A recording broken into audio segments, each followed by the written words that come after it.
ಎಲ್ಲರಿಗೂ ನಮಸ್ಕಾರ. ನಾನು ಶ್ರೀನಿಧಿ ಅಂತ. ನಾನೊಬ್ಬ ನೈಸರ್ಗಿಕ ಕೃಷಿಕ. ನಾನು 2015ರಿಂದ ನೈಸರ್ಗಿಕ ಕೃಷಿ ಮಾಡ್ತಾ ಇದ್ದೀನಿ. ನಾನು ಬೆಳೆದಿರೋ ಅಂಥದ್ದನ್ನು ನಾನೇ ಮಾರ್ತಾ ಬಂದಿದ್ದೀನಿ. ಈಗ ನಂದು ಬಂದು 10 ವರ್ಷ ಆಗಿದೆ. ನಾನೊಂದು ಕಂಪನಿ ಮಾಡಿದ್ದೀನಿ, ಶ್ರೀನಿ ಫಾರಮ್ ಅಂತ.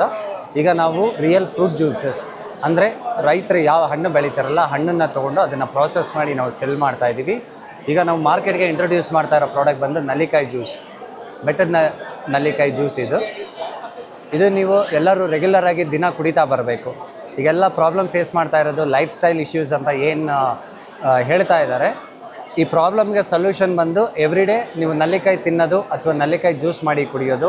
ನಿಮಗೆ ನಲ್ಲಿಕಾಯಿ ತಿನ್ನೋದಕ್ಕಾಗ್ತಾಯಿಲ್ಲ, ಇಲ್ಲ ಜ್ಯೂಸ್ ಮಾಡೋದಕ್ಕೆ ಟೈಮ್ ಸಾಕಾಗ್ತಾ ಇಲ್ಲ ಅಂತಂದರೆ ನಾವು ನಲ್ಲಿಕಾಯಿ ಜ್ಯೂಸ್ ಮಾಡ್ತಾಯಿದ್ದೀವಿ. ಆರ್ಡ್ರ್ ಮಾಡಿ ನಿಮಗೆ ಮೈಸೂರಲ್ಲಿ ಹೋಮ್ ಡೆಲಿವರಿ ಇರುತ್ತೆ, ನಾನೇ ತೊಗೊಂಬಂದು ಕೊಡ್ತೀನಿ. ಬೇರೆ ಇಂಡಿಯಾದಲ್ಲಿ ಆಲ್ ಓವರ್ ಇಂಡಿಯಾ ಡೆಲಿವರಿ ಮಾಡ್ತಾಯಿದ್ದೀವಿ. ಆನ್ಲೈನ್ ಅಡ್ರೆಸ್ ಬಂದು shrinifarm.com. ಸರ್, ಆಫೀಸ್ ಇಲ್ಲ, ನನ್ನ ಮೇಟ್ಗಳ್ಳಿನಲ್ಲಿ ಫ್ಯಾಕ್ಟ್ರಿ ಇದೆ. ಈಗ ಒಂದು ಕಡೆಯಿಂದ ಲಾಂಚ್ ಮಾಡ್ತಾ ಬರ್ತಾಯಿದ್ದೀವಿ. ಸರ್, ನಂದು ವಾಟ್ಸಪ್ ಕಂಪನಿ ನಂಬರ್ ಬಂದು 8904641947. ನನ್ನ ಈ ನಂಬರಲ್ಲಿ ಕಾಂಟ್ಯಾಕ್ಟ್ ಮಾಡಿ. ನಿಮ್ಗೆ ಏನಾದರೂ ಇನ್ಫಾರ್ಮೇಷನ್ ಬೇಕಂದರೆ ಇನ್ಫಾರ್ಮೇಷನ್ ತಿಳಿಸ್ತೀವಿ, ಅಥವಾ ನಲ್ಲಿಕಾಯಿ ಜ್ಯೂಸ್ ಬಗ್ಗೆ ಹೇಗೆ ಡೆಲಿವರಿ ತೊಗೊಳ್ಳೋದು ಅಂತಿದ್ರೆ ಕಾಲ್ ಮಾಡಿ ನಾವು ಹೇಳ್ತೀವಿ. Thank you sir.